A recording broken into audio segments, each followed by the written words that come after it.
Bonjour amis Airsofters, voilà, donc on est sur la deuxième partie de notre tuto. Vous êtes chez les War Dogs Company du 83. Voici notre adresse internet wardogscompany-airso.exprimetoi.net. Voilà, donc on va passer sur le démontage de la gearbox, comme vous pouvez voir.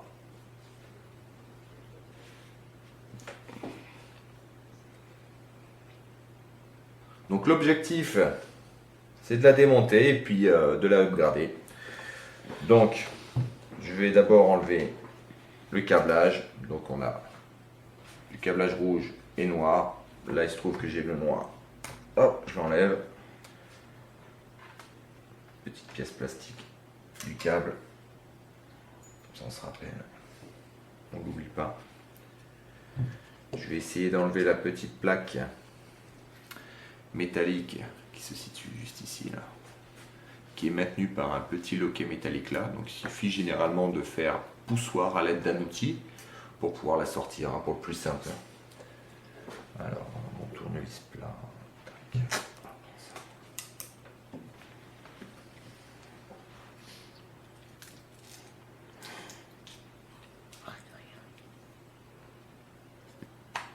Voilà. Je l'ai sorti de son loquet, ensuite il suffit juste de le faire glisser sur toute la longueur, ce qui n'est pas toujours évident sur certaines répliques. Alors, je vais essayer de m'y prendre autrement avec celle-ci pour un peu plus de force. Voilà. La petite pièce métallique qui maintient l'ensemble de la gearbox. Voilà, alors maintenant il ne nous reste plus qu'à enlever les 1, 2, 3, 4, 5, 6 vis. 6 vis et puis l'ensemble se désolidarisera tout seul. Alors, je vais prendre mon tournevis pour ça.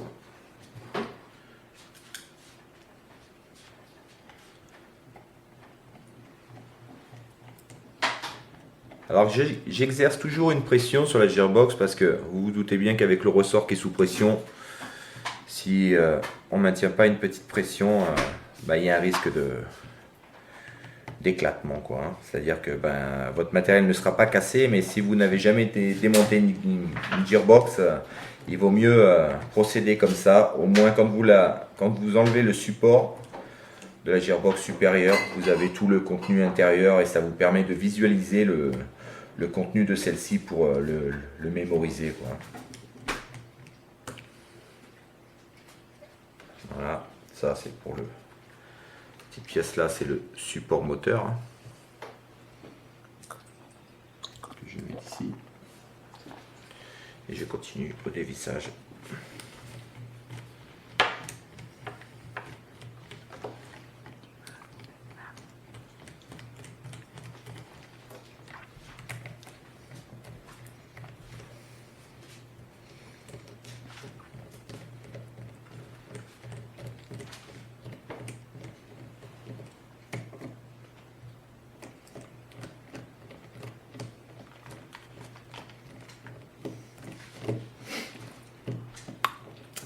Ça demande un peu de temps, comme vous pouvez le voir. Bon, celle-ci, elle est toute petite.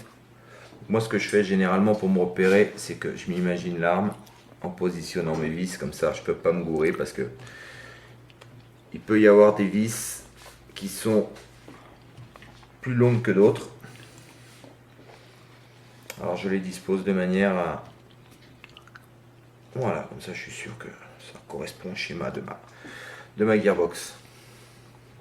Bon ben voilà, nous avons enlevé toutes les vis, donc je suis dernière petite vérification. Je n'ai rien oublié. Voilà, maintenant le challenge, ça va être l'écartement de celle-ci pour pouvoir justement après. Je vais vous montrer. Donc là, vous voyez, on voit l'intérieur de la gearbox. Les gires. Là, vous voyez apparaître le ressort.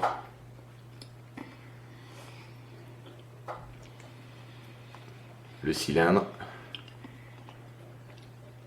Donc voilà.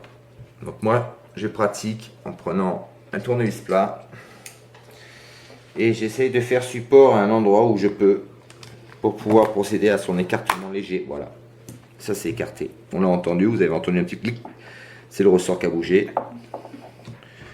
Voilà, alors là vous voyez j'ai fait un léger écartement pour que vous puissiez voir le guide ressort qu'on voit apparaître là avec un trou au centre. C'est pas fait pour rien. Vous mettez, alors ça va être un peu gros. Je vais changer mon embout.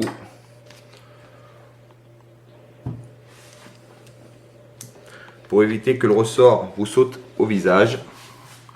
Donc je vous montre. Hop, je le mets dans le trou et j'ouvre délicatement. Fais bien attention au gire et au bearing de rester bien en place. Et je vais essayer d'ouvrir ça tranquillement. Voilà. On a procédé à l'ouverture de la gearbox. Donc, venez bien, s'il te plaît, le caméraman, pour prendre une vue d'ensemble. Alors là, on a le ressort. Le guide ressort qui est monté sur roulement d'origine, s'il vous plaît.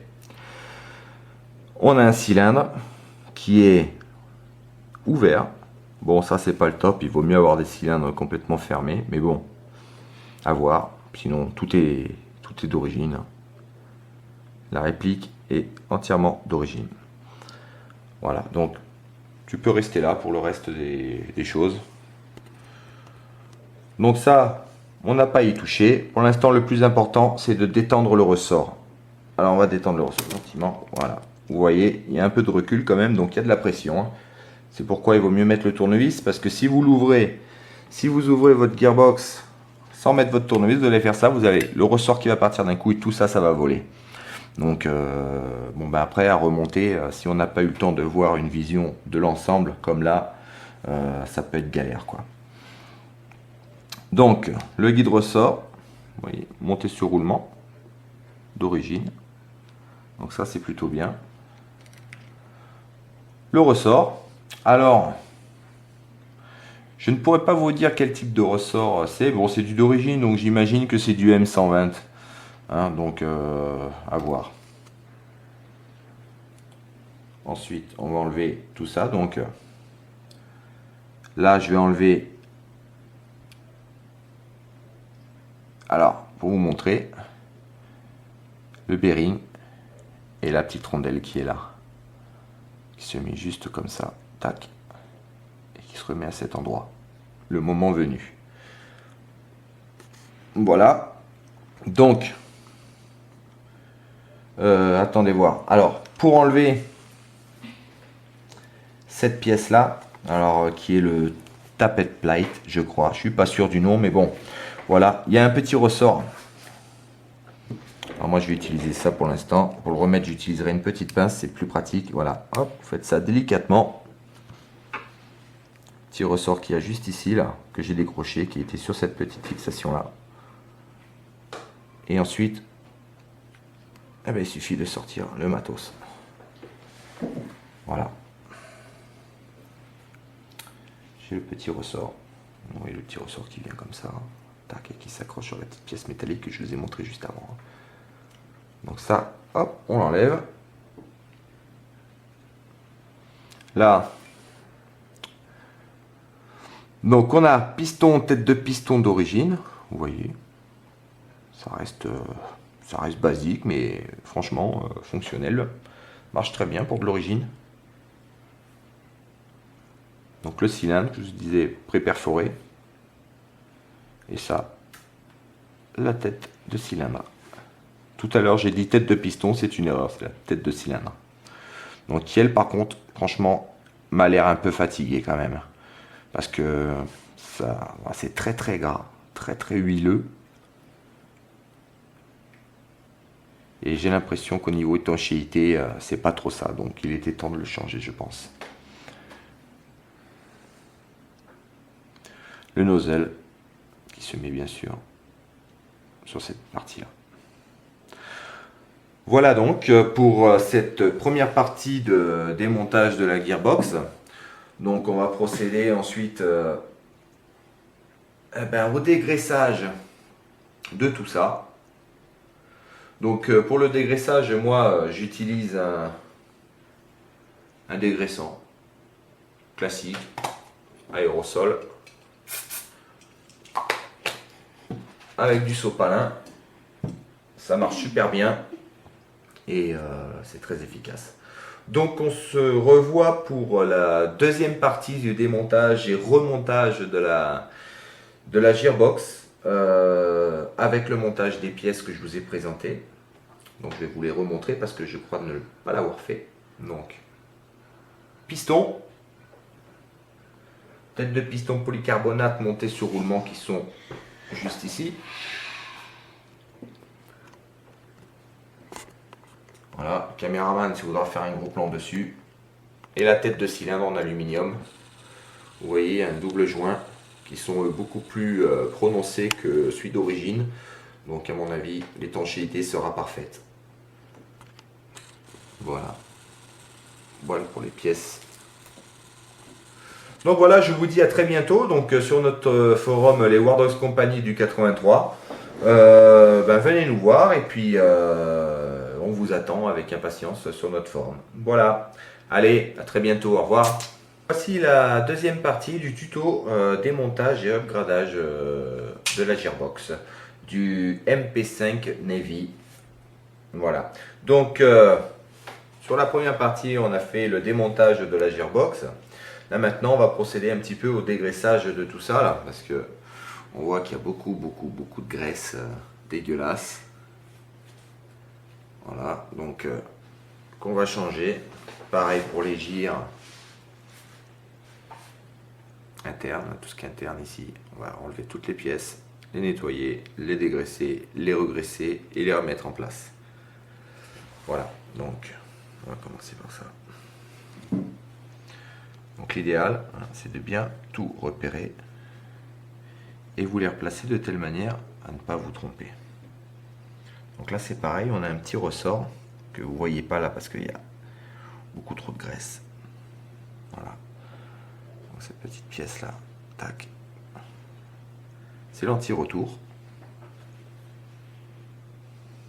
Ensuite, vous voyez là, il y a une petite rondelle. Normalement, ah non, elle n'est pas là-dessus. Ah non, celle-ci, il n'y a pas de petite rondelle sur celui-ci. Il faut toujours bien faire attention à ce que vous faites. Voilà, vous voyez là, on a une petite rondelle. Une petite pièce comme ça. Il y en a même deux. On les voit très distinctement. Voilà, donc à vous rappeler également.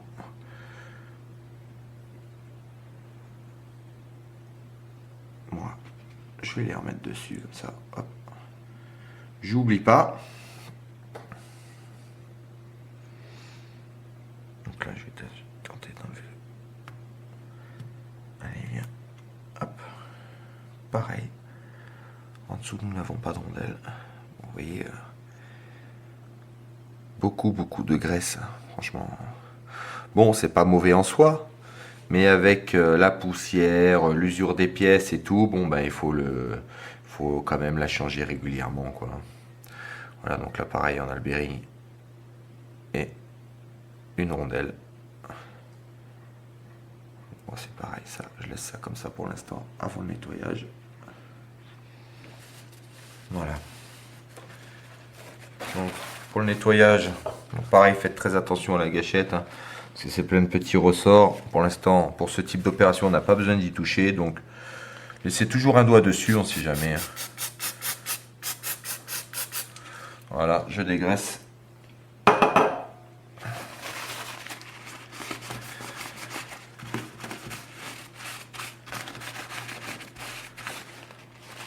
l'instant, ça va.